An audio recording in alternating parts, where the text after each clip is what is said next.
গীতায় কি সত্যি বলা আছে উপবাস করা ভুল? তাহলে এত বছর ধরে আমরা যা করে আসছি সেটা কি ভুল পথে চলা? আজ আমি শ্রীমদ্ ভাগবত গীতা থেকে এমন একটা শ্লোক দেখাবো যা হয়তো আপনার ভাবনাই বদলে দেবে। শ্রীমদ্ ভাগবত গীতা অধ্যায় 6 শ্লোক 16। এখানে ভগবান কৃষ্ণ অর্জুনকে বলছেন, হে অর্জুন, এই যোগ ভক্তি না তো অধিক ভোজনকারী ব্যক্তির জন্য আর না তো একেবারে অনাহারে থাকা ব্যক্তির জন্য। অর্থাৎ এই ভক্তি না কোনো উপবাস ব্রত রাখা ব্যক্তির জন্য, না অধিক ঘুমিয়ে থাকা ব্যক্তির জন্য, না অধিক জেগে থাকা ব্যক্তির জন্য সফল হয়। এই শ্লোকে ব্রত রাখা সম্পূর্ণরূপে মানা করা আছে।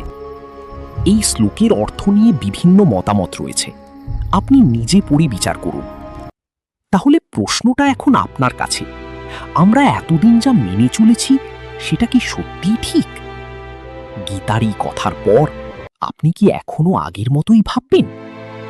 তাহলে এখন সিদ্ধান্ত আপনার, গীতার কথা মানবেন না অন্ধবিশ্বাস। আপনার মতামত কমেন্টে লিখুন। একবার নিজে গীতা খুলে দেখুন, সত্যিটা নিজেই বুঝে যাবেন। আজ শুধু একটা শ্লোক দেখালাম, কিন্তু গীতায় এমন আরো অনেক সত্য লুকিয়ে আছে। আপনি কি সেই সত্যগুলো জানতে চান? তাহলে সাবস্ক্রাইব করুন, কারণ পরের ভিডিওতে আরো বড় সত্য আসছে।